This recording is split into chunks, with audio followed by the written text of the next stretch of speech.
مولانا غازی احمد، یہ چکوال کے علاقے کے تھے۔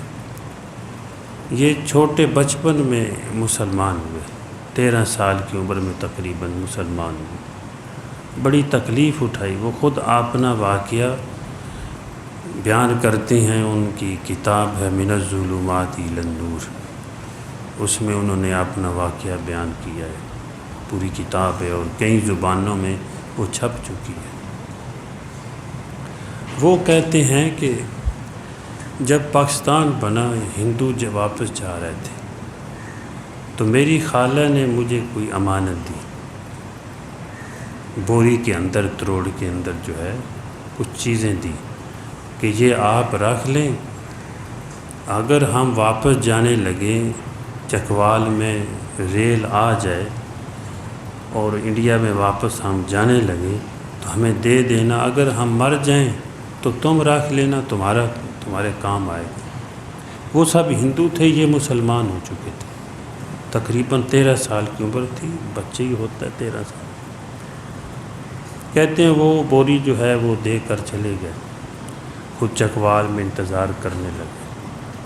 تو ہمارے قریب جو کوئی آدمی تھا، نیک آدمی، کہتے ہیں میں نے ان کے گھر میں رکھ دی کہ میں لے لوں گا کسی وقت۔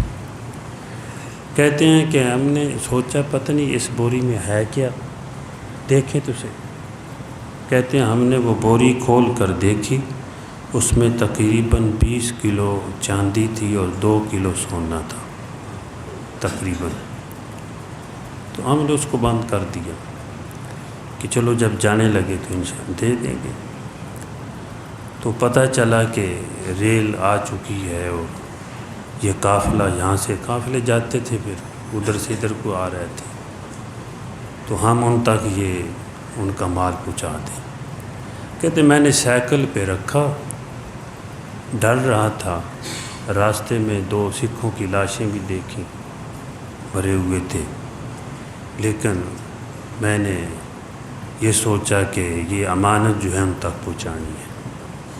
تو سائیکل پہ میں لے جا کر وہاں پہنچا اور آرمی کے لوگ کھڑے تھے، انہوں نے کہا لیٹ پہنچے ہیں۔ میں نے کہا نہیں، کوئی چیز دینی ہے، یہاں ہمارے رشتہ دار ہیں تو کوئی کام ہے، وہاں تک پہنچنا ہے۔ انہوں نے اجازت دے دی، تو میں وہ سونا چاندی جو ہے لے کر اپنی خالہ کے پاس پہنچا، تو وہ بڑے خوش ہوئے کہ وہ اپنی زبان میں کہنے لگے بھگوان کا کرم ہوا، جو تعریف جو ہے اپنی کرنے لگے۔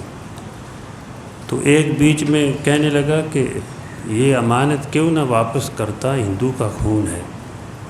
کہتے نہ، میں نے کہا نہ، میں مسلمان ہوں، مسلمانوں کو اسلام نے یہ حکم دیا ہے کہ امانت ادا کرو۔ اگر میں ہندو ہوتا پتہ نہیں کہاں یہ مال پڑا ہوتا، تمہارے تک نہیں پہنچ نہ سکتا۔ یہ اسلام کی برکت ہے کہ میں یہ سارا مال جو ہے تمہارے پاس لے کے آیا ہوں، یہ 2 کلو سونا تقریباً اور یہ چاندی، یہ اسلام نے مجھے تعلیم دی ہے، تب لے کر میں آیا ہوں۔ یہ نہ کہو کہ ہندو ہونے کی وجہ سے ان کو سبق دے دیا۔ کہتے ہیں ویسے وہ بڑے خوش ہوئے، تو خالہ نے کہا کہ آپ نے ہماری عزت کو بھی بڑھا دیا ہے۔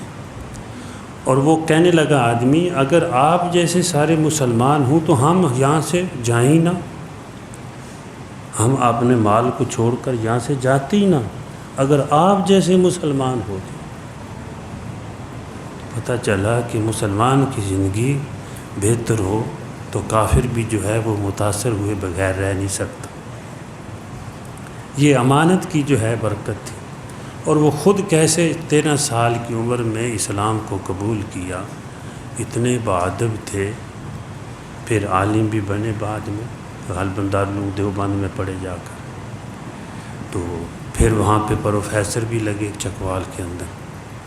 سائیکل پہ جاتے تھے، اس وقت سواری جو ہے بڑی سواری، کسی کے پاس اچھا سائیکل ہوتا تو سمجھتے بڑی سواری ان کے پاس۔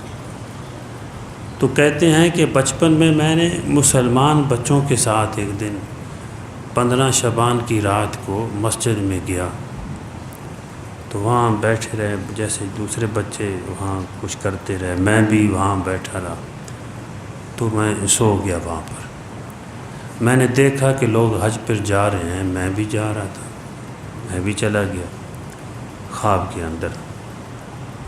دیکھا کہ بیت اللہ کے ساتھ حضور صلی اللہ علیہ وسلم تشریف فرما ہیں، لوگ مل رہے ہیں، تو میں بھی قریب گیا تو آپ صلی اللہ علیہ وسلم نے فرمایا مسلمان ہو جا۔ تو میں نے خواب میں کلمہ پڑھ لیا، مسلمان ہو گیا۔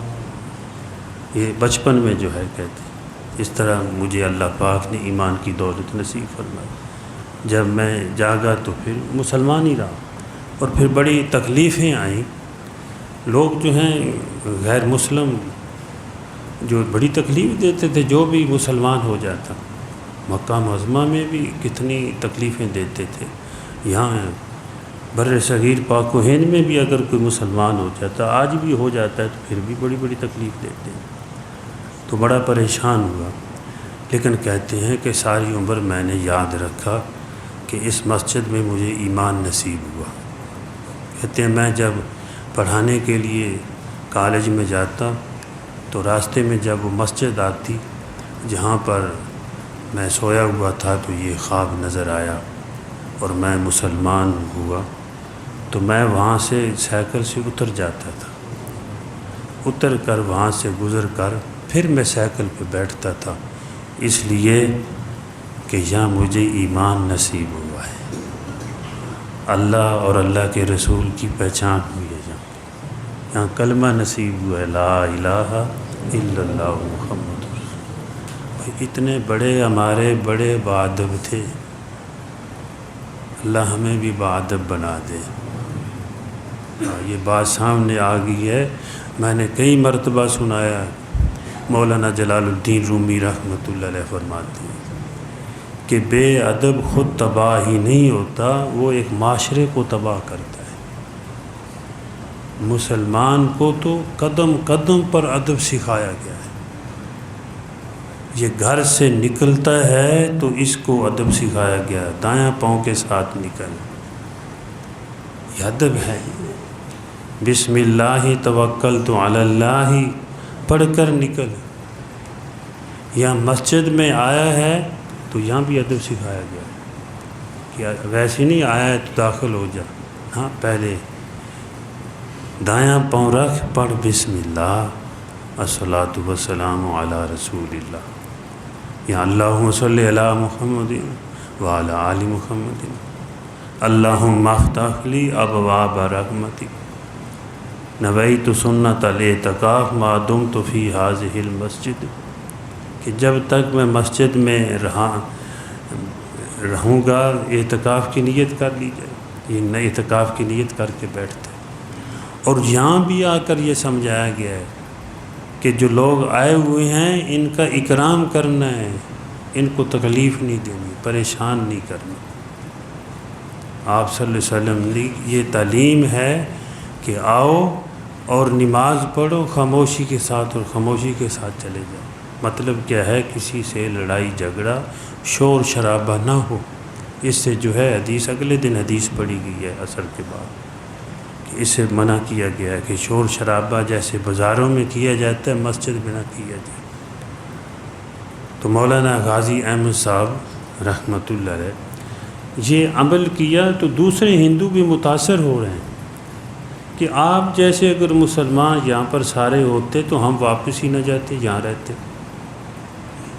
بلکہ حاجی صاحب رحمۃ اللہ علیہ، حاجی عبد الوہاب صاحب رحمۃ اللہ علیہ فرماتے تھے کہ دیکھو بھائی، جس وقت پاکستان بنا ہے بہت بڑا موقع تھا کہ مسلمان ہندوؤں کو اسلام کی طرف راغب کرتے۔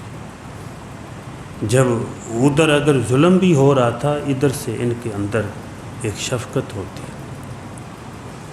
ایک بھائی تم یہاں رہو، ہر طرح کی تمہاری ہم حفاظت کریں گے۔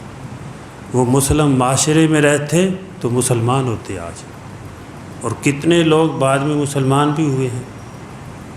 لیکن اگر ہمارا جو ہے سلوک اچھا ہو جائے تو کتنے لوگ غیر مسلم جو ہیں وہ اسلام میں داخل ہو جاتے ہیں، ہو رہے ہیں۔